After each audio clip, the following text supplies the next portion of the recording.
क्षेत्रफल टॉपिक चल रहा अपने, उसके अंदर अपन त्रिभुज पढ़ रहे हैं और उसमें तीसरा बिंदु है अपना त्रिभुज के प्रकार के अंदर समद्विबाहु त्रिभुज। समद्विबाहु त्रिभुज क्या होता है इसके बारे में आज अपन पढ़ने वाले हैं कि वह त्रिभुज जिसकी कोई दो भुजाएं बराबर हो समद्विबाहु त्रिभुज कहलाता है। देखिए नाम से क्लियर है कि समद्वि जिसकी दो भुजाएं समान हो उसे समद्विबाहु त्रिभुज कहा जाता है। एक बात खास है इसमें कि इसमें समान भुजाओं के सामने वाले कोण भी समान होते हैं। सिंपल सी बात है कि जो भुजा जितनी बड़ी होती है उसके सामने वाला कोण भी उतना ही बड़ा होता है। तो भुजा पे डिपेंड करेगा कि उसके सामने वाला कोण किस प्रकार है। तो यहाँ पर अपन ने देखा कि समद्विबाहु त्रिभुज क्या है, तो अपन ने देखा कि जिसकी दो भुजाएं बराबर होती हैं। कहने का मतलब ये है कि कोई त्रिभुज है जिसमें दो भुजाएं बराबर हैं तो उसे अपन क्या कहेंगे कि समद्विबाहु त्रिभुज है। बात क्लियर है। अगर मैं थोड़ा सा आगे बढ़ूं तो यहाँ पर आप देख रहे हैं एक त्रिभुज है। अगर मैं इसका नामकरण करता हूं, ये ए हो गया है, ये बी हो जाएगा और ये सी हो गया है। अब यहाँ पर आप देख रहे हैं कि एक खास बात है इसमें कि ये कौन सा त्रिभुज है, समद्विबाहु त्रिभुज है।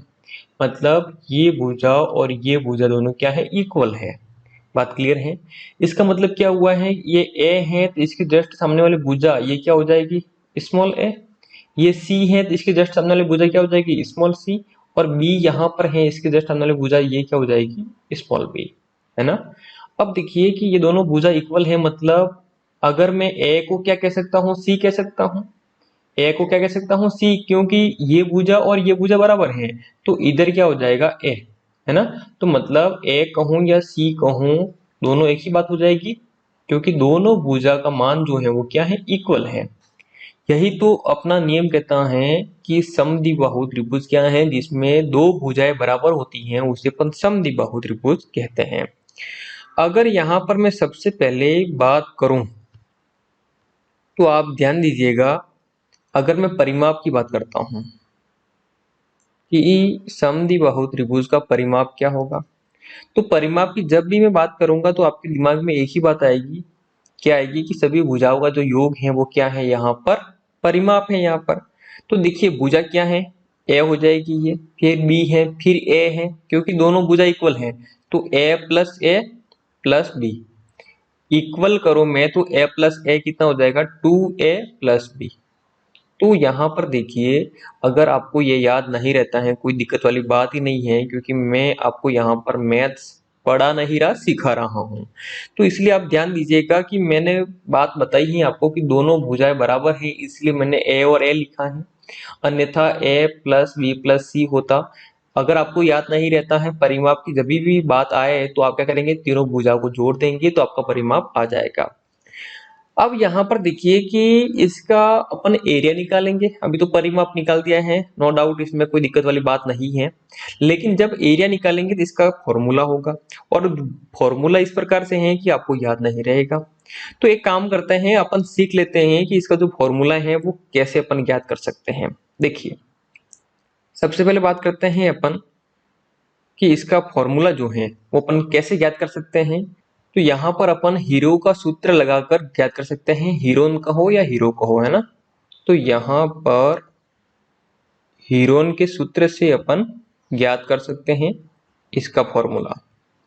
अब देखिए आपको पता है कि हीरोन का सूत्र क्या होता है, जहां पर एस इक्वल टू होता है कि ए प्लस बी प्लस सी बटे क्या होता है, 2।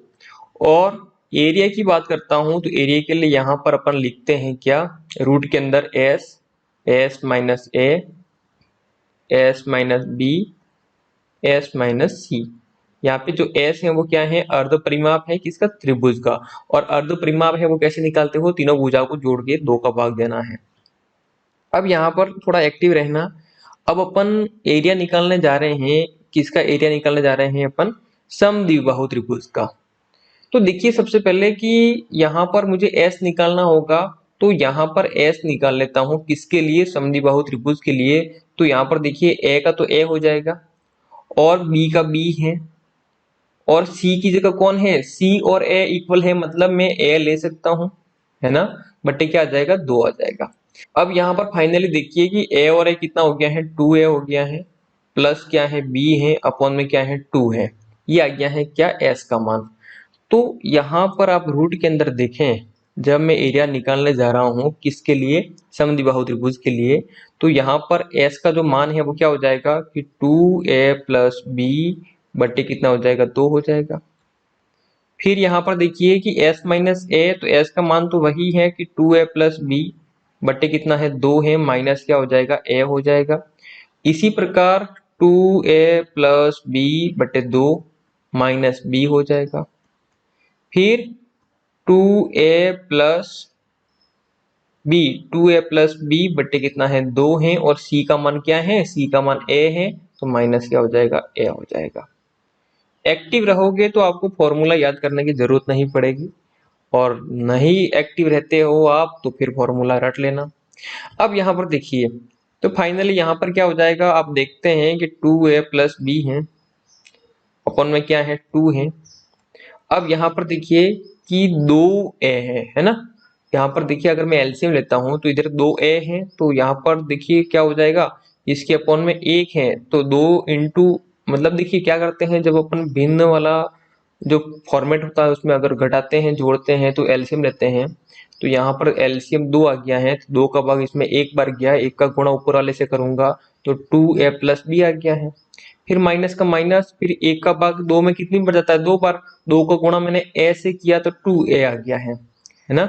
फिर यहाँ पर देखिए कि इसी प्रकार से एलसीएम लेंगे अपन, है ना, तो ऊपर तो हो गया है 2a प्लस बी, फिर माइनस यहाँ पर क्या हो जाएगा, अपन में 1 है, तो 1 का भाग 2 में कितनी बार गया, 2 बार, 2 का गुणा किससे किया मैंने, b से, 2 भी हो गया। बात समझ में आ गई होगी, सेम फॉर्मेट है, ऐसे तो लिख दूंगा मैं कि 2a plus B minus 2a अपन में क्या है, 2 है। अब यहाँ पर देखिए कि इसका क्या है, रूट है, तो रूट लगा लेते हैं, कोई बड़ी बात नहीं है। अब देखिए मैं यहाँ पर थोड़ा सा आगे बढ़ूंगा, आप एक्टिव रहना।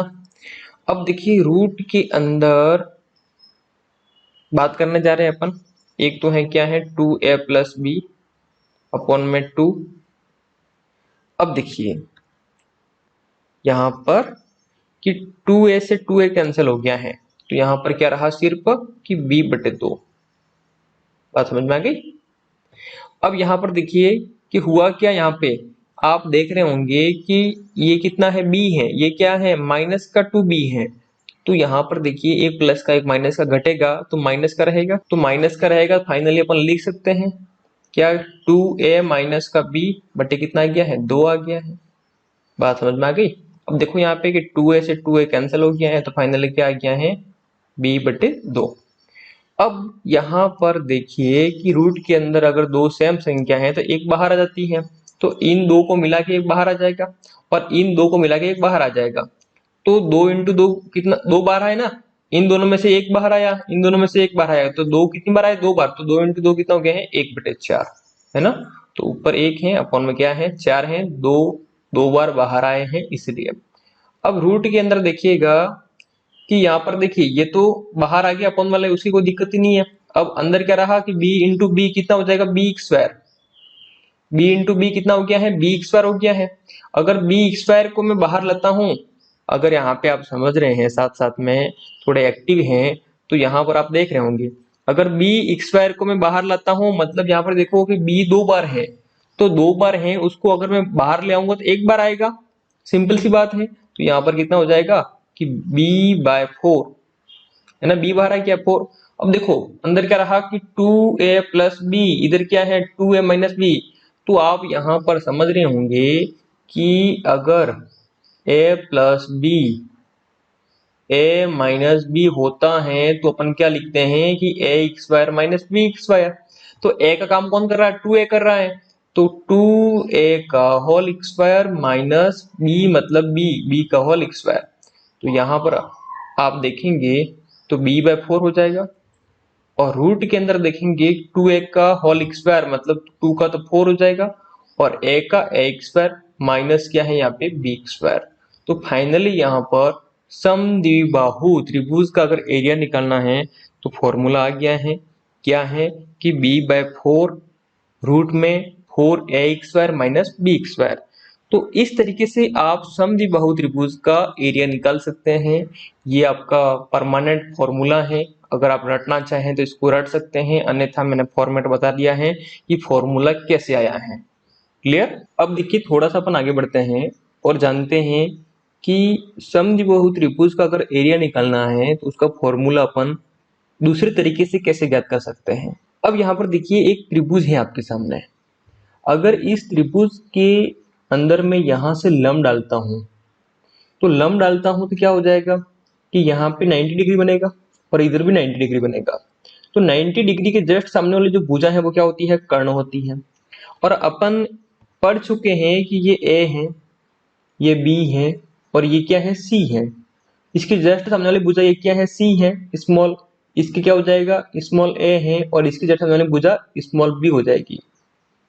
अपन ये भी देख रखा है कि समद्विबाहु त्रिभुज पढ़ रहे हैं, दोनों भुजा क्या है, इक्वल है, मतलब a इक्वल टू सी हो जाएगा।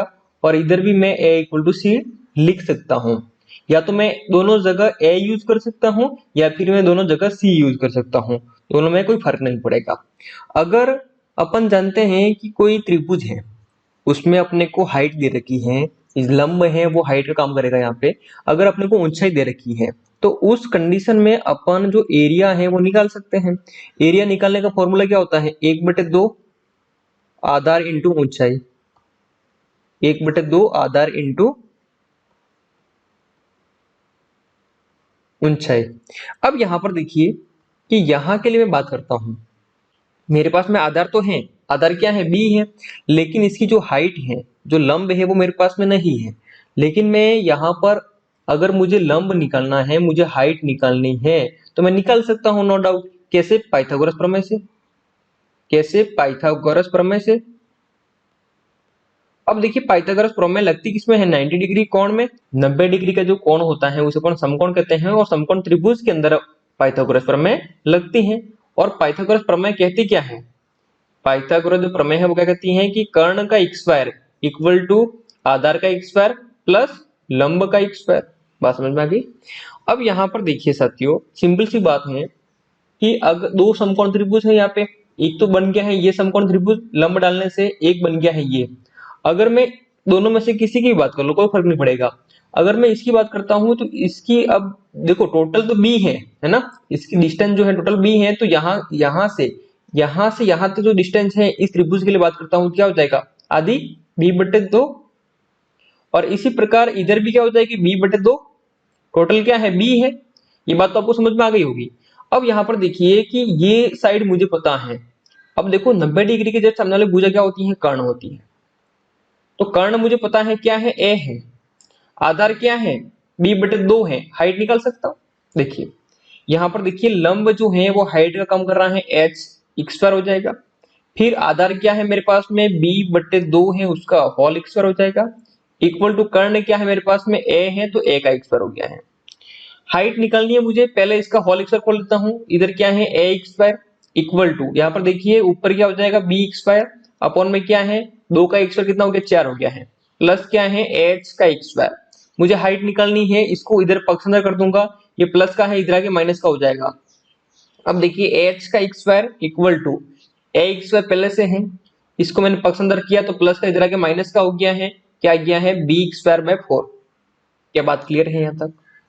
अब यहाँ पर देखिए थोड़ा एक्टिव रहना, मुझे क्या निकलना है, h निकलना है, लेकिन सबसे पहले मैं यहाँ पे एलसीएम ले लूंगा। अगर मैं यहाँ पे एलसीएम लेता हूं तो आप थोड़े एक्टिव रहना।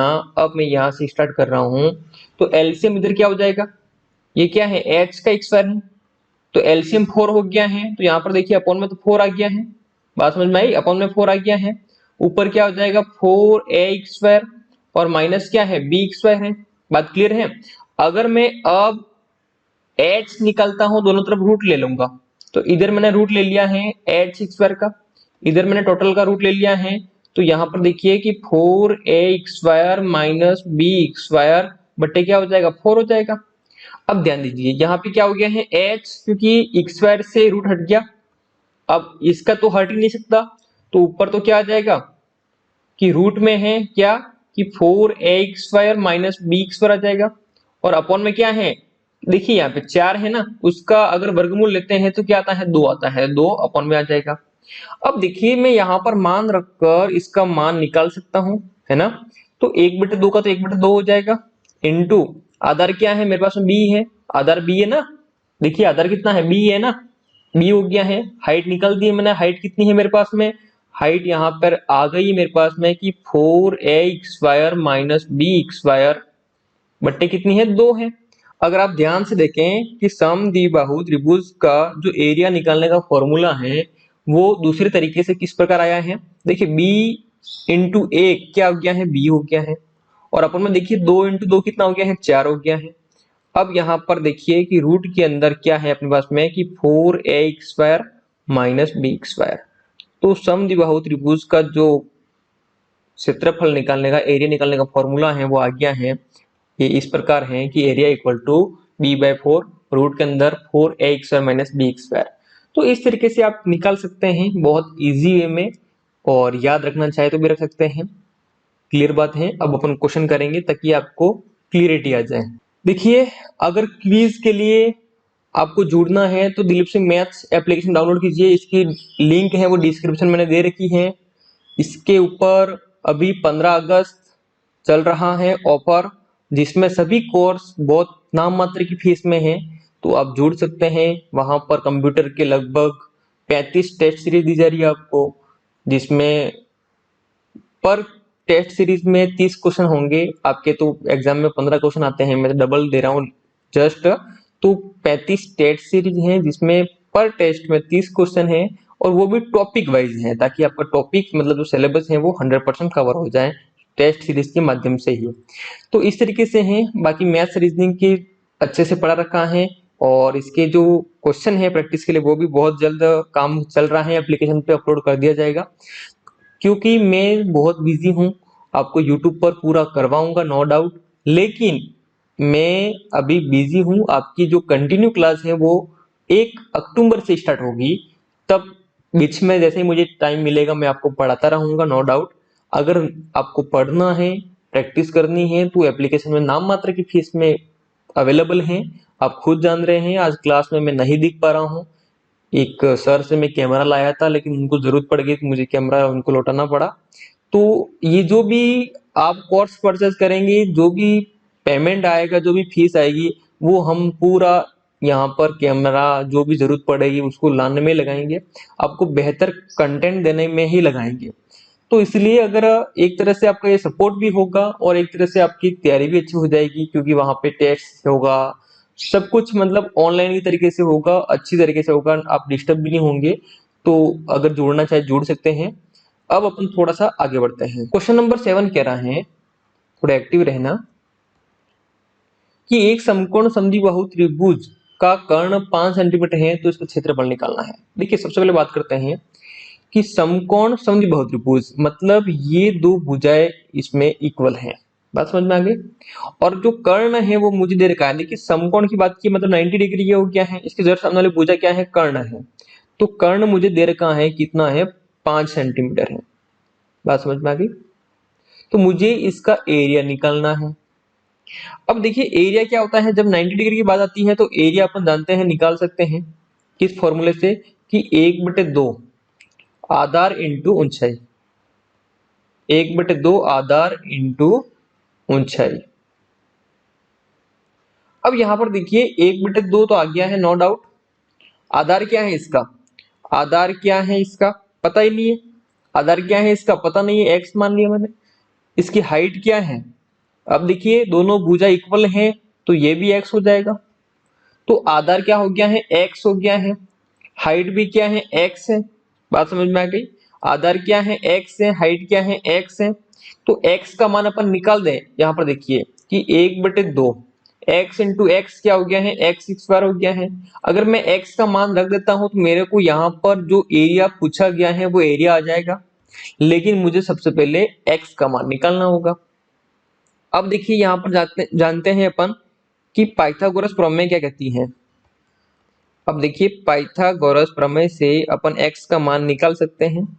अब देखिए ये क्या है, कर्ण है, तो पाइथागोरस प्रमेय कहती है कि कर्ण का स्क्वायर इक्वल टू क्या होता है कि आधार का स्क्वायर प्लस लंब का स्क्वायर।